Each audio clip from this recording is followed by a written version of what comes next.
After pardoning Texas Democrat Henry Cuellar last week, Trump is now expressing anger and frustration over Cuellar's decision to run for re-election. You may remember that Cuellar was facing charges of taking more than $600,000 in foreign bribes when Trump pardoned him. That same day, Cuellar announced he would be seeking a re-election to the House, which prompted this explosive post from Trump on Truth Social over the weekend. Trump wrote in part, "Can you imagine the Democrats under crooked Joe Biden's administration, who always use extreme force and jail time to destroy their political opponent, wanted to put Congressman Henry Cuellar and his wife, Imelda, in prison for 15 years, which I predicted these radical left lunatics would do, and it was all very unfair what they were doing to him and his family, so much so that his daughters wrote me a beautiful letter about their parents. After reading it, I decided in the interest of justice and based on the daughters' loving request that I would give Henry Cuellar and Imelda a full and complete pardon. God was very happy with me that day. Then it happened.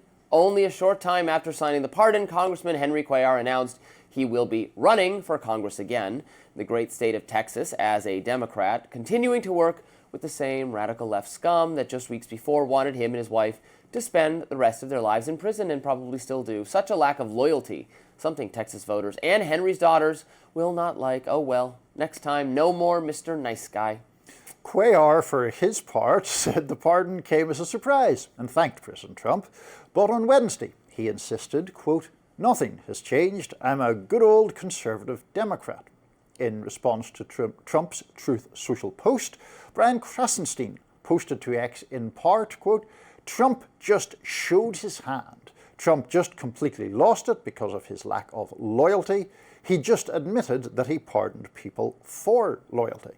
And former Obama speechwriter Dan Pfeiffer, writing in his own post, quote, "If Trump is getting played by Henry Cuellar, imagine how much people like Putin are taking his lunch money every day." Well, I don't know about that point, but yeah, I would have thought it would be smarter for Donald Trump just to keep this grievance to himself. One would have thought. No, some grievances do not, in fact, need to be aired. He's so upset he needed to tell everyone that he expected in exchange for the pardon for Henry Cuellar to become a Republican or to just not run. Now, of course, it's clear no sort of deal was made because Henry Cuellar never agreed to do that and was thankful to take the pardon and had every intention to thus seek re-election. So they clearly had not made some kind of formal handshake. I think Trump just expect he owed it to him or something, which it was a weird thing to expect because yeah, it was. A pardon's absolute when you make it. Yeah, no, it was a weird thing to expect, but I mean, Trump is so transactional in almost every element of his life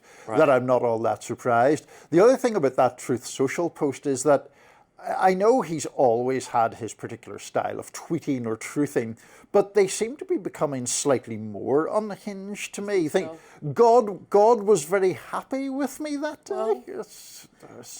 Bizarre, in the Christian religion, Niall, forgiveness is a very important component of it. So yeah, I didn't think congratulating yourself on how happy God was with you is typically part of it. Forgive, it's a beautiful thing. I'm in favour of forgiveness. I'm just not so keen on this sort of deciding that God is slapping you in the back. Well, I know you're in favour of reining in the pardon power. I am. I never really understand what the justification for the pardon power is. It seems to me that it, cuts against the whole idea that nobody's above the law, because that, as a principle, is a very worthy principle. And then we just hand to whoever happens to be president the capacity to cut around that or undercut it. I was refamiliarizing myself in recent days with the arguments about it when they were ratifying the Constitution.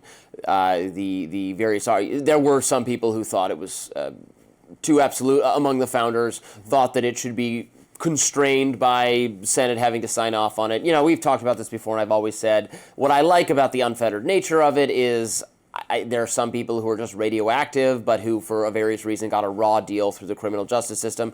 Maybe they're guilty, but they just got, the book thrown at them because of various sentencing quirks. Sometimes you get a really unlucky hand, but you're politically unpopular, and there's no way, enough tough on, nobody in government wants to be seen as soft on crime, and those people, or someone who, like a Chelsea Manning or whatever, Edward Snowden, if it had come to that, person who's never going to get a pardon if it was also subject. The more veto points in it, the less likely it ever is to happen. So for that reason, I favored it. It's being used by Trump and by Biden before him in really novel ways that make it that certainly raise the I think argument, make more salient the argument for having the power be curtailed. But it's you, if I understand your position correctly, think that advantage that you identified, that you could essentially pardon people who are politically radioactive and may have got a tough deal.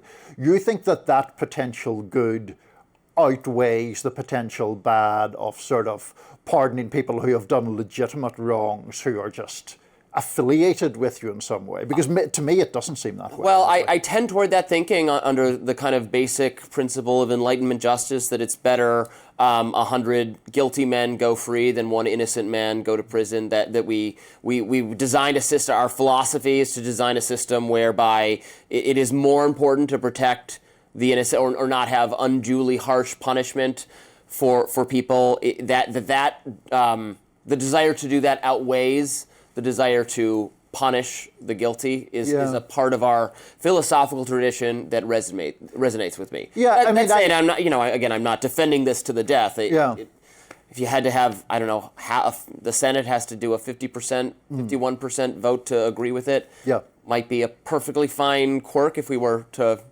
rewrite our founding documents, which we're never going to do ever again. So that's pipe dream. That's going to happen. I agree about the people guilty going free rather than the innocent being locked up. I guess that is a matter for the judicial system as normally characterized. I'd also point out there have been now several peculiar Trump pardons, including that former Honduran president who was convicted of drug trafficking.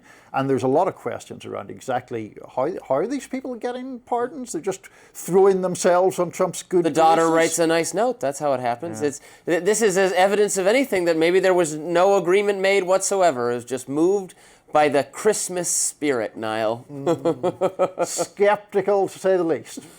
Defense Secretary Pete Hegseth did not commit to releasing a video of a much talked about airstrike in the Caribbean. We'll talk about that next. Don't go anywhere.